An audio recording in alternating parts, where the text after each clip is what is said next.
Leyenda de las dos discretas estatuas, de Washington Irving. Vivía en tiempos antiguos en una de las habitaciones de la Alhambra un hombrecillo muy jovial llamado Lope Sánchez, el cual trabajaba en los jardines y se pasaba cantando todo el día, alegre y gozoso como una cigarra. Era nuestro hombre la vida y el alma de la fortaleza.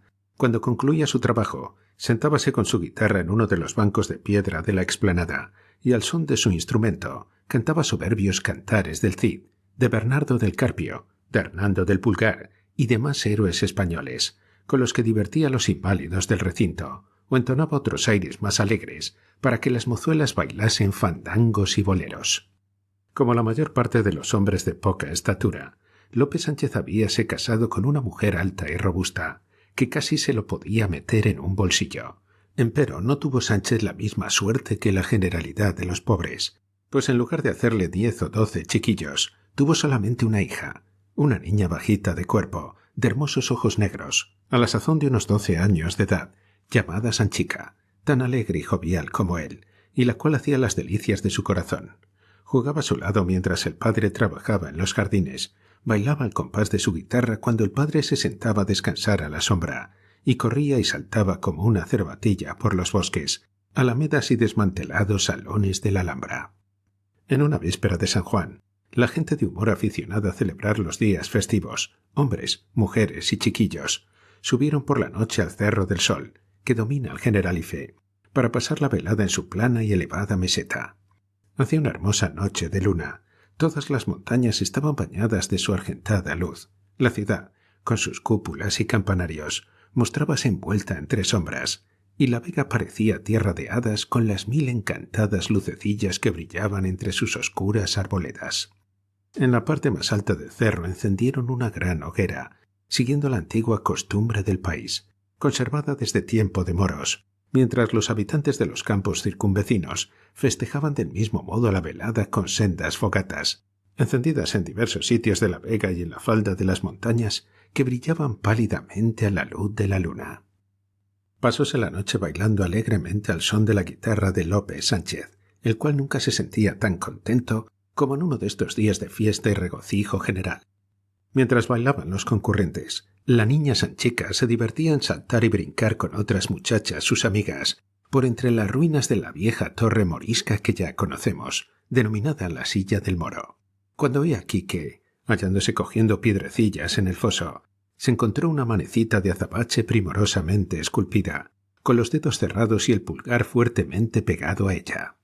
Regocijada por su feliz hallazgo, corrió a enseñárselo a su madre. Inmediatamente se hizo aquel el tema general de conversación, siendo por casi todos con cierta superstición y desconfianza. «Tiradla», decía uno. «Eso es cosa de moros. Seguramente contiene alguna brujería», decía otro. «No hagáis tal cosa», añadía un tercero. «Eso puede venderse, aunque den poco, a los joyeros del Zacatín». Engolfados estaban en esta discusión, cuando se acercó un veterano que había servido en África, de rostro tan tostado como el de un rifeño, el cual dijo, después de examinar la manecita con aire de superior inteligencia: «He visto muchos objetos como este allá en Berbería. Este es un maravilloso amuleto para librarse del mal de ojo de toda clase de sortilegios y hechicerías. Os felicito, amigo Lope, pues esto anuncia buena suerte a vuestra hija». Al oír tales palabras, la mujer de Lope Sánchez ató la manecita de azabache a una cinta y la colocó al cuello de su hija. La vista de este talismán atrajo a la memoria del concurso las más gratas y halagüeñas credulidades referentes a los moros. Dejóse, pues, de bailar, y sentados en corrillos en el suelo, empezaron unos y otros a contar las antiguas y legendarias tradiciones heredadas de sus abuelos. Algunas de estas consejas relacionábanse con el portentoso Cerro del Sol, en el cual se hallaban, y que era tenido en verdad por una región fantástica famosísima. Una de aquellas viejas comadres hizo la descripción detallada del palacio subterráneo que se halla en las entrañas de aquel cerro, donde todos creen, como si lo vieran, que se encuentra encantado Boabdil con su espléndida corte muslímica. «Entre aquellas ruinas de más allá», dijo la anciana señalando unos muros desmantelados y unos montones de piedra algo distantes de la montaña. se encuentra un pozo profundo y tenebroso que llega hasta el mismo corazón del monte.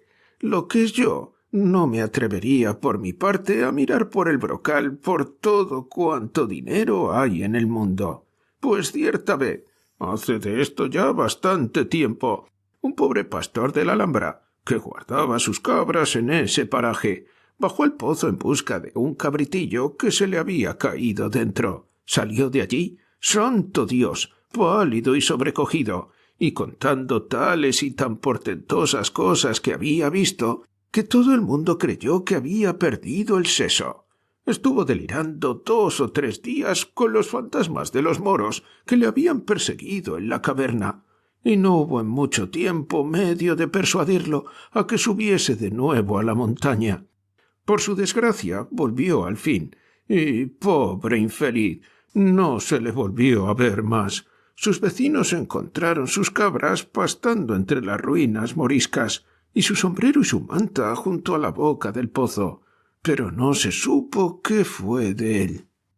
La muchacha del jardinero escuchó con gran atención aquella historia, y como era en extremo curiosa, se apoderó de ella un vivo deseo de asomarse a explorar el terrible y fatídico pozo.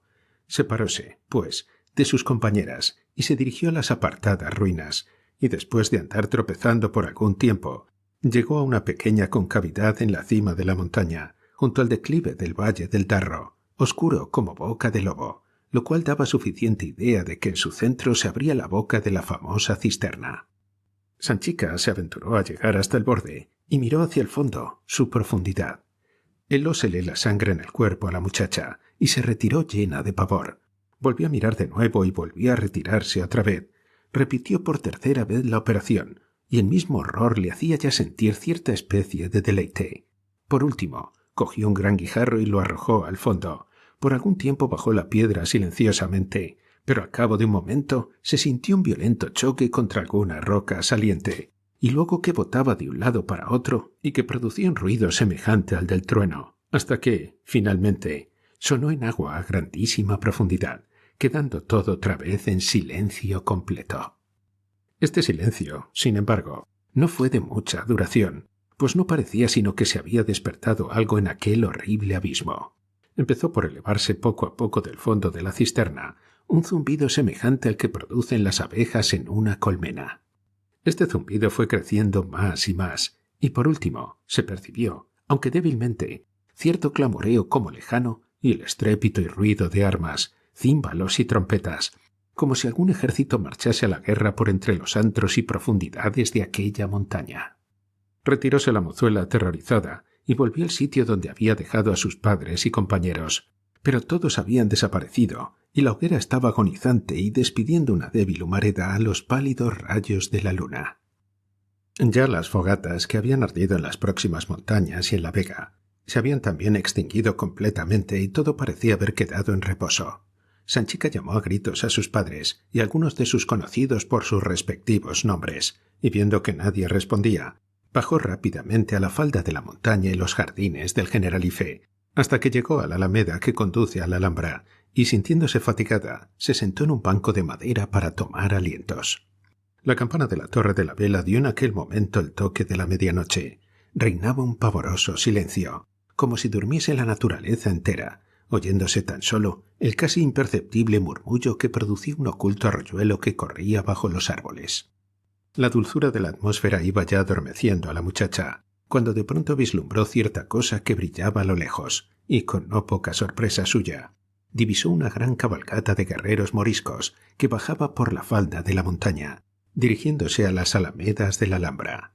Unos venían armados con lanzas y adargas, y otros con cimitarras y hachas, cubiertos con fulgentes corazas que brillaban a los rayos de la luna, y montados en soberbios corceles que corbeteaban y piafaban, e iban orgullosos tascando el freno.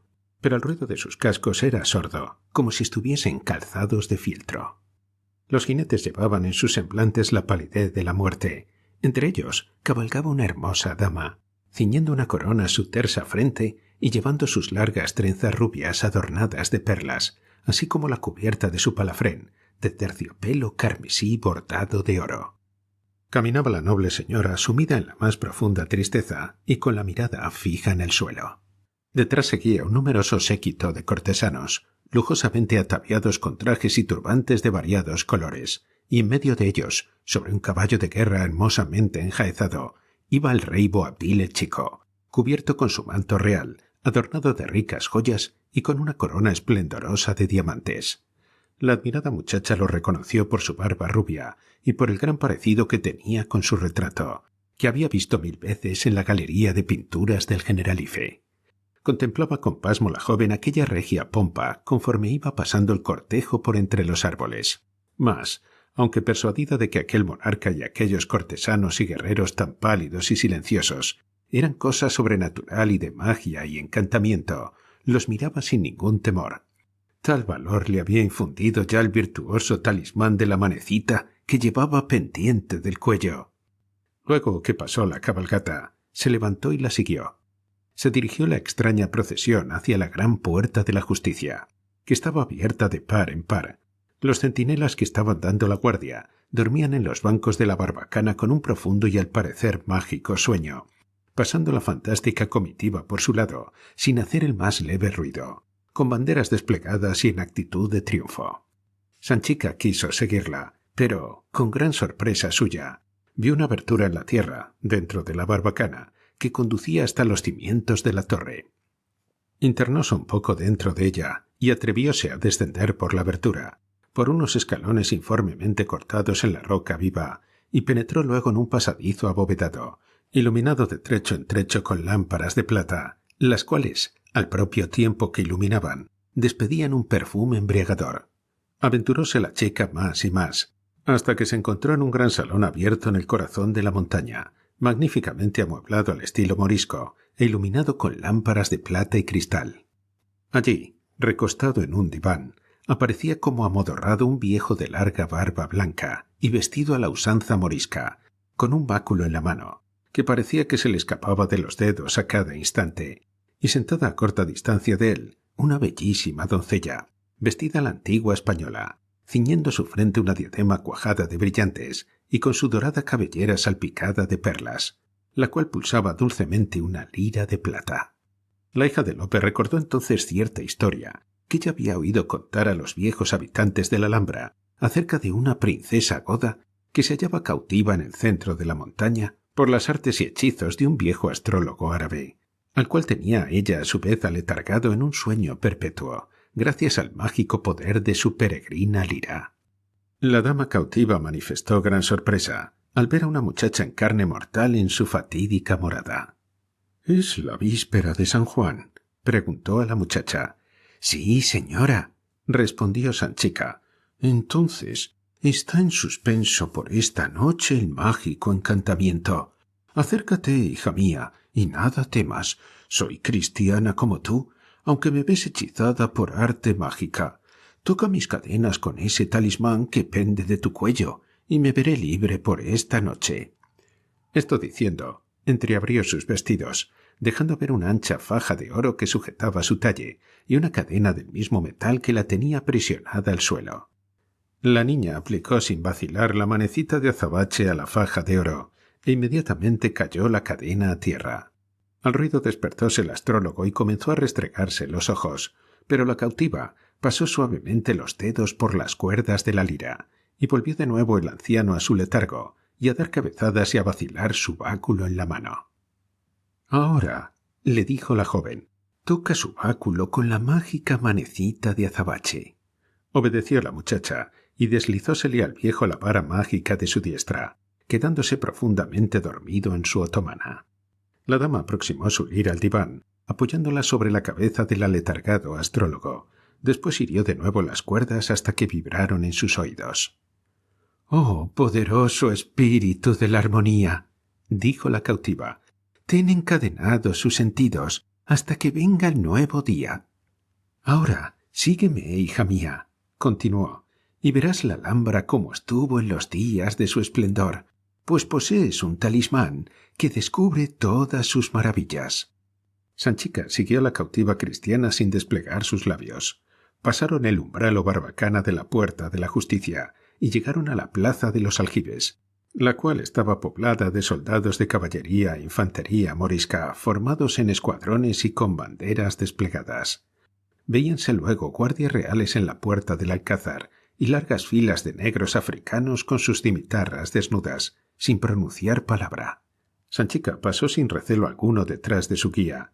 Su asombro creció de punto cuando entró en el palacio real, pues, a pesar de haberse ella criado en aquellos sitios, como la luna iluminaba intensamente los regios salones, los patios y los jardines, se veía todo tan claro como de día, ofreciendo a aquellos aposentos un aspecto enteramente diferente del que presentaban ordinariamente a sus habitantes y espectadores.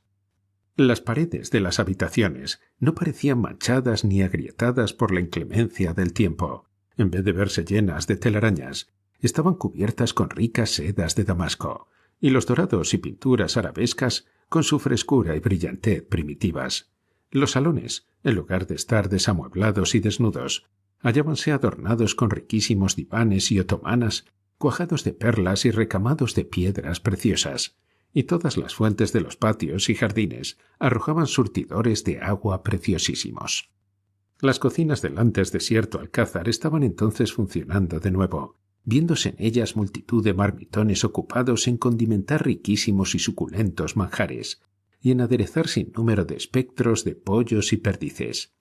Infinitos criados iban y venían con deliciosas viandas, servidas en vajilla de plata, destinadas al espléndido banquete. El patio de los leones estaba repleto de guardias, de cortesanos y alfaquíes, como en los antiguos tiempos de los moros, y en uno de los extremos de la sala de la justicia se veía sentado en su trono el rey Boabdil, rodeado de su corte y empuñando en su mano un quimérico cetro. A pesar de tan inmensa muchedumbre, no se oía ruido alguno de pasos ni de voz humana, interrumpiendo sólo la caída del agua en las fuentes, el silencio de la medianoche.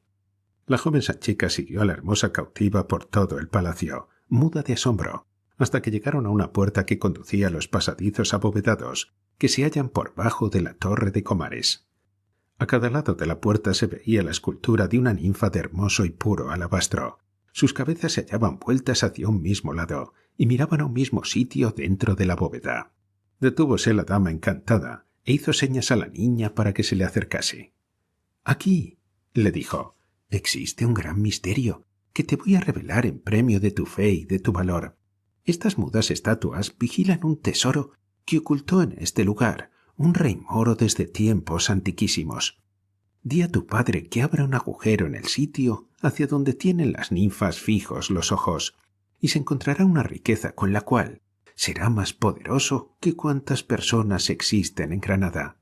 Pero es preciso que sepas que tus puras manos únicamente, dotada como estás de ese talismán, podrán sacar el tesoro. Por último, di también a tu padre que use de él con discreción y que dedique una parte del mismo en decirme diariamente misas para que pueda llegar a verme libre de este mágico encantamiento». Dichas estas palabras, condujo a la niña al pequeño jardín de Lindaraja, contiguo a la bóveda de las estatuas. La luna jugueteaba sobre las aguas de la solitaria fuente que hay en el centro del jardín, derramando una tenue luz sobre los naranjos y limoneros. La hermosa dama cortó una rama de mirto y coronó a la niña con ella. «Esto te recordará», le dijo, «lo que te he revelado, y servirá de testimonio de su veracidad. Ha llegado mi hora, y es fuerza que vuelva al salón encantado. No me sigas, no sea que vaya a ocurrirte alguna desgracia. Adiós, acuérdate de mis encargos, y haz que digan misas para mi desencanto». Y diciendo estas palabras, internóse la dama en el pasadizo oscuro de debajo de la torre de Comares y desapareció. Oyóse en aquel momento el lejano canto de un gallo allá por bajo de la Alhambra, en el valle del Darro, y luego apareció una pálida claridad por las montañas de Oriente. Levantóse una brisa suave, se oyó cierto rumor por los patios y corredores, como el que hace el viento cuando arrastra las hojas secas de las alamedas, y se fue cerrando una puerta tras otra con estrépito infernal.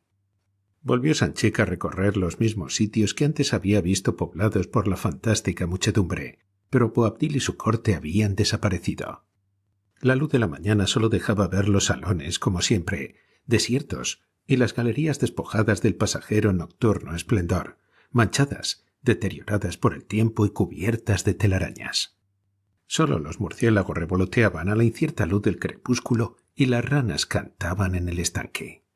Apresuróse a subir la hija del buen Sánchez por una escalera especial que conducía a las habitaciones que ocupaba su familia.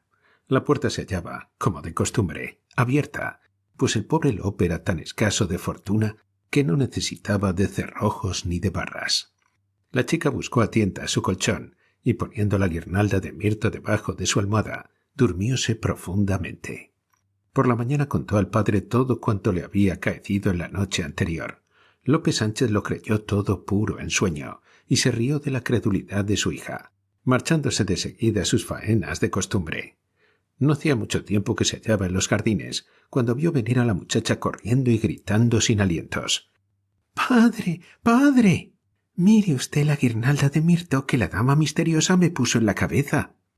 Quedóse atónito Lope Sánchez, pues la rama de mirto era de oro purísimo y cada hoja una hermosa esmeralda. No estaba acostumbrado el pobre hombre a ver piedras preciosas, ignoraba el verdadero valor de la guirnalda, pero sabía lo bastante para comprender que era de materias más positivas que aquellas de que se forman los sueños. Y de todos modos, decía para sí, mi hija ha soñado con provecho. Su primer cuidado fue advertirle a la niña que guardase el más absoluto secreto. Y en cuanto a esto, podía el padre estar seguro, pues poseía aquella criatura una discreción maravillosa con relación a su edad y a su sexo. Después se encaminó hacia la bóveda donde se hallaban las estatuas de alabastro, y observó que sus cabezas se dirigían a un mismo lugar en el interior del edificio. Lope Sánchez no pudo menos que admirar esta discretísima invención para guardar un secreto. Tiró, pues, una línea desde los ojos de las ninfas hasta el punto donde se dirigían. Hizo una señalita en la pared y se retiró. Durante todo el día la imaginación del jardinero se sintió grandemente agitada. No cesaba de dar vueltas y revueltas por el sitio de las estatuas, convulso y nervioso, no fuera que se descubriese el secreto del tesoro. Cada paso que oía por los próximos lugares le hacía temblar. Hubiera dado cualquier cosa por poder volver a otro lado las cabezas de las esculturas, sin tener en cuenta que se hallaban ya mirando en aquella misma dirección durante algunos siglos, sin que nadie hubiera adivinado el objeto. «Malos diablos se las lleven», se decía a sí mismo. «Van a descubrirlo todo. ¿Se ha visto nunca modo igual de guardar un secreto?» Además de esto, cuando oía que se aproximaba alguien, se iba silenciosamente a otro lugar, no fuera que andando por allí pudiera despertar sospechas. Luego volvía cautelosamente y miraba desde lejos para cerciorarse de que todo estaba seguro. Pero la mirada fija de las dos estatuas le hacía estallar de indignación.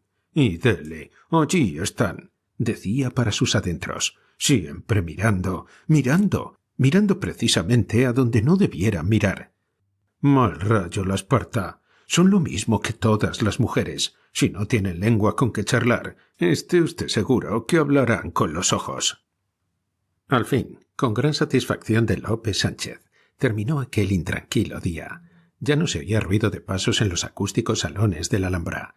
Fue despedido el último extranjero, la puerta principal cerrada y atrancada, y el murciélago, la rana y la lechuza se entregaron poco a poco a sus aficiones nocturnas en el desierto palacio.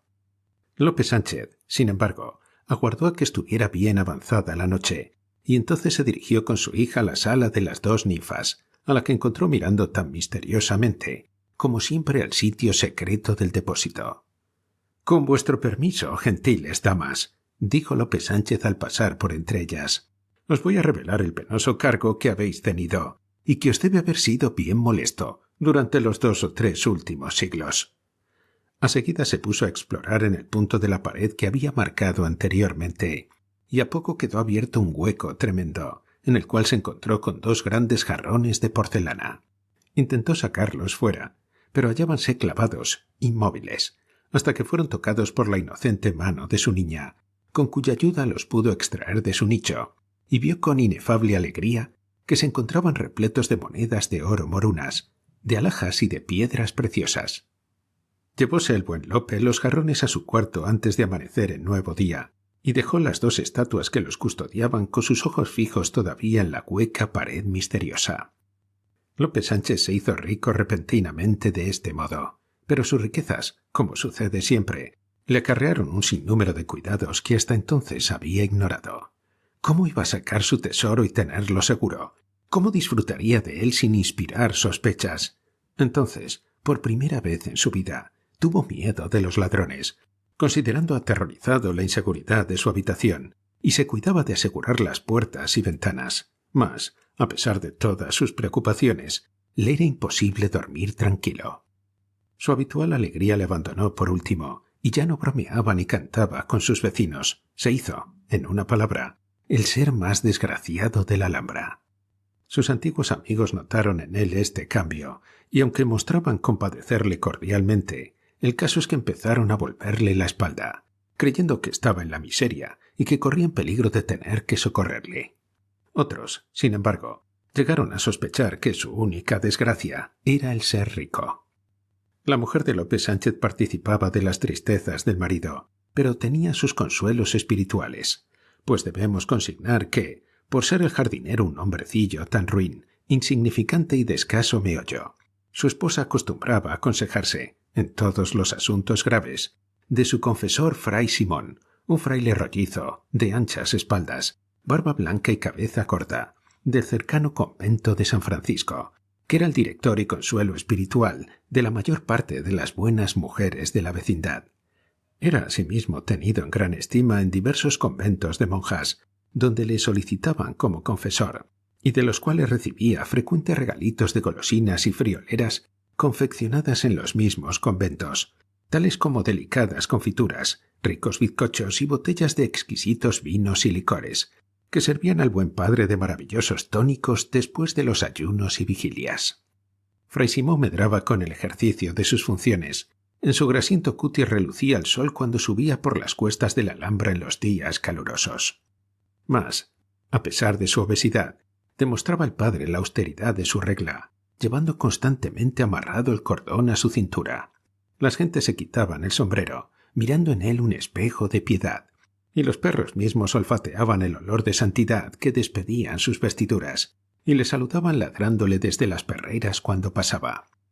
Tal era el director espiritual de la bonachona mujer de Lope Sánchez, y como el padre confesor es el confidente doméstico de las mujeres de la clase baja de España, fue pronto informado con mucho misterio de la historia del tesoro escondido.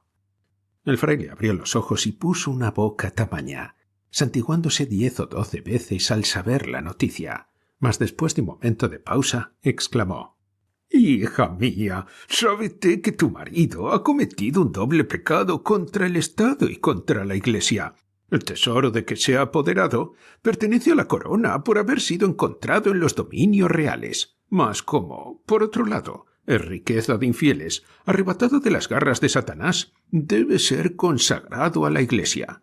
Con todo, ya veremos el modo de arreglar este asunto. Tráeme por de pronto la guirnalda de mirto». Cuando se la trajeron, al buen fraile se le encandilaron los ojos viendo el tamaño y hermosura de aquellas esmeraldas. «He aquí las primicias de este descubrimiento, que deben dedicarse a obras piadosas. Las colgaré en la iglesia como ofrenda delante de la imagen de nuestro Señor San Francisco, y le pediré esta misma noche, con gran fervor, que conceda a tu marido el poder gozar con tranquilidad de sus riquezas». La buena mujer se alegró mucho de quedar en paz con el cielo bajo condiciones tan razonables, y el fraile, escondiendo la guirnalda debajo de sus hábitos, encaminóse con mansedumbre a su convento. Cuando nuestro buen Lope volvió a su casa, le contó su mujer todo lo que había sucedido. Incomodóse de lo lindo el jardinero con la intempestiva devoción de su esposa, teniéndole amostazado las frecuentes visitas del fraile.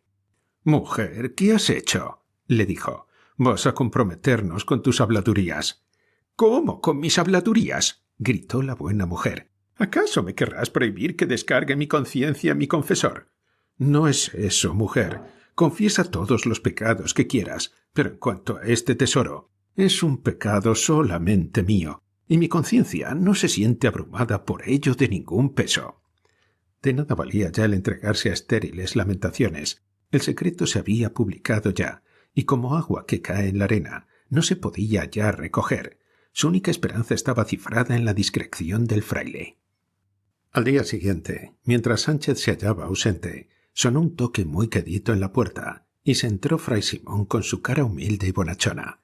«Hija mía», le dijo, He rezado con grandísima devoción a San Francisco y ha escuchado mis oraciones. A medianoche se me apareció el santo bendito, en sueños, pero con el rostro como disgustado. «¿Cómo?», me dijo, «te atreves a pedirme que dé mi permiso para gozar de un tesoro de los gentiles, cuando ves la pobreza que reina en mi capilla? Ve a casa de Lope Sánchez y pide en mi nombre una parte de ese tesoro morisco, para que se me hagan 2 candelabros para el altar mayor, y luego que disfrute en paz el resto». Cuando la buena mujer oyó lo de la visión se persignó con terror, y yendo al sitio secreto donde su marido tenía escondido el tesoro, llenó una gran bolsa de cuero de monedas de oro morunas y se las entregó al franciscano. El piadoso padre la colmó, en cambio, de bendiciones, en número suficiente para enriquecer a toda su raza hasta la última generación, si el cielo las confirmara. Y guardándose la bolsa en una de las mangas de su hábito, cruzó sus manos sobre el pecho y retiróse con aire de humilde gratitud. Cuando Lope se enteró de este segundo donativo a la iglesia, faltó poco para que perdiese el juicio. «Esto no se puede sufrir», exclamaba. «¿Qué va a ser de mí? Me robarán poco a poco, me arruinarán y me dejarán. Dios mío, a pedir limosna». Con gran dificultad pudo su mujer apaciguarlo, recordándole las inmensas riquezas que todavía le quedaban y cuán moderado se había manifestado San Francisco, puesto que se había contentado con tan poca cosa. Desgraciadamente, Fray Simón tenía una extensa parentela que mantener, aparte de media docena de rollizos chiquillos, de cabeza gorda, huérfanos y desamparados, de quienes se había hecho cargo.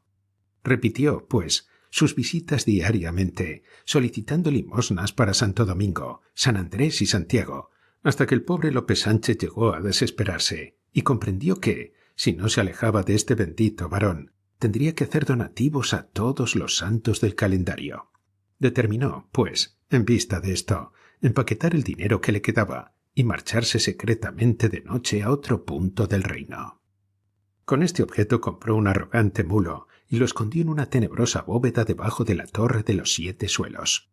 Desde este sitio, según se decía, salía por la noche el velludo, caballo endiablado y sin cabeza, que recorría las calles de Granada perseguido por una jauría de perros de los demonios.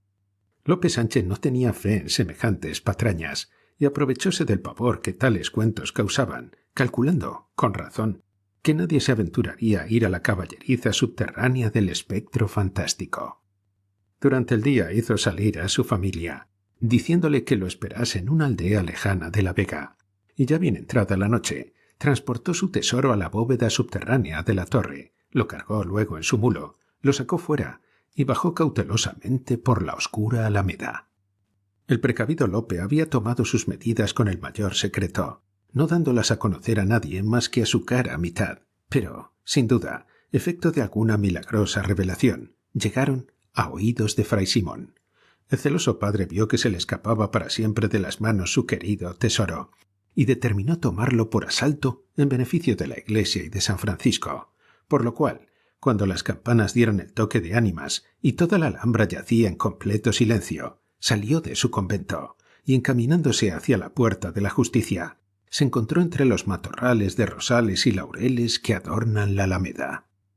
Estúvose allí contando los cuartos de hora que iban sonando en la campana de la Torre de la Vela, oyendo el siniestro granido de las lechuzas y los lejanos ladridos de los perros de las próximas cuevas de los gitanos. Al fin percibió un ruido de herraduras, y a través de la oscuridad que proyectaban los árboles distinguió, aunque confusamente, el bulto de un caballo que bajaba por la alameda. El rollizo fraile se regocijaba pensando en la mala jugada que iba a hacer al honrado Lope. Después de haberse remangado los hábitos y agachado como el gato que acecha al ratón, se mantuvo quietecito hasta que su presa estuvo enfrente de él. Entonces salió de su escondrijo y, poniendo una mano en el lomo del animal y otra en la grupa, dio un salto que hubiera dado honor al más aventajado maestro de equitación. «¡Ah, ja!», dijo el robusto fraile. «Ahora veremos quién gana la partida». Pero no había hecho más que pronunciar estas palabras cuando el caballo empezó a tirar coces, a encabritarse y dar tremendos saltos, y luego partió a escape colina abajo. En vano trataba el reverendo fraile de sujetarlo, pues saltaba de roca en roca y de breña en breña. Sus hábitos se hicieron jirones, y su afeitada cabeza recibió tremendos porrazos contra las ramas de los árboles y no pocos arañazos en las zarzas. Para colmo de su terror, vio una jauría de 7 perros que corrían ladrando tras él, y entonces comprendió, aunque ya era tarde, que iba caballero en el terrible velludo. Nunca Cazador ni Galgo corrieron una posta más endemoniada que aquella, por la Alameda de la Alhambra, la Plaza Nueva, el Zacatín y Plaza de Vivarrambla, como alma que lleva al diablo. En vano invocaba al buen padre a todos los santos del calendario y a la Santísima Virgen María. Cada nombre sagrado que pronunciaba surtía el efecto de un espolazo, haciendo botar al velludo hasta los tejados de las casas. Durante toda la noche anduvo el desdichado Fray Simón correteando calles contra su voluntad, doliéndole todos los huesos de su cuerpo y sufriendo tan horrible magullamiento que causa lástima al referirlo. Al fin, el canto del gallo anunció la venida del día, y lo mismo fue oírle, que volvió pies atrás el fantástico animal y escapó corriendo hacia su torre. Atravesó de nuevo como una furia la plaza de Vivarrambla, el Zacatín, la Plaza Nueva y la Alameda de la Alhambra, seguido de los 7 perros, que no paraban de aullar y ladrar, mordiéndole los talones al aterrorizado fraile. No había hecho más que apuntar el crepúsculo matutino cuando llegaron a la torre. Aquí la quimérica cabalgadura soltó un par de coces que hicieron dar al reverendo un salto mortal en el aire, mal de su agrado, y desapareció en la oscura bóveda, seguido de la infernal traílla de perros, sobreviniendo el más profundo silencio después de sus horribles clamores. Se la jugó nunca en la vida partida más serrana un reverendo fraile. Un labrador que iba a su trabajo muy de mañana encontró al asenderado fraile Simón tendido bajo una higuera al pie de la torre, pero tan aporreado y maltrecho que apenas podía moverse. Fue llevado con mucho cuidado y solicitud a su celda, y se cundió la voz de que había sido robado y maltratado por unos ladrones. Pasaron 1 o 2 días antes de que pudiera moverse, y consolábase entre tanto pensando que, aunque se le había escapado el mulo con el tesoro, había atrapado anteriormente una buena parte del botín. Su primer cuidado, luego que pudo valerse, fue buscar debajo de su colchón en el sitio donde había escondido la guirnalda de mirto y la bolsa de cuero, que había sacado a la mujer de Lope Sánchez. Pero ¿cuál no sería su desesperación al ver que la guirnalda se había convertido en una simple rama de mirto y que la bolsa de cuero estaba llena de arena y de chinarros? Fray Simón, a pesar de su disgusto, tuvo la discreción de callarse, pues de divulgar aquel secreto habría de pasar forzosamente por un ente miserable a los ojos de la gente y atraerse el condigno castigo de su superior, no refiriendo a nadie su trote nocturno sobre el velludo, hasta que, pasados muchos años, lo reveló a su confesor en el lecho de muerte. No se supo nada por mucho tiempo de Lope Sánchez desde que desapareció de la Alhambra.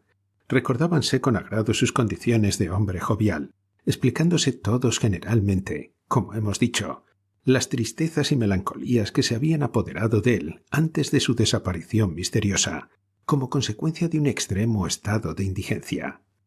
Pasados algunos años, ocurrió que uno de sus antiguos camaradas, un soldado inválido que se encontraba en Málaga, fue atropellado por un coche de 6 caballos. Detúvose al momento el carruaje y bajó a ayudar a levantar al pobre inválido un señorón ya anciano, elegantemente vestido, con peluquín y espada. ¿Cuál no sería el asombro del veterano al reconocer en este gran personaje a su antiguo convecino Lope Sánchez, el cual iba a celebrar en aquel mismo instante el casamiento de su hija Sanchica con uno de los grandes del reino?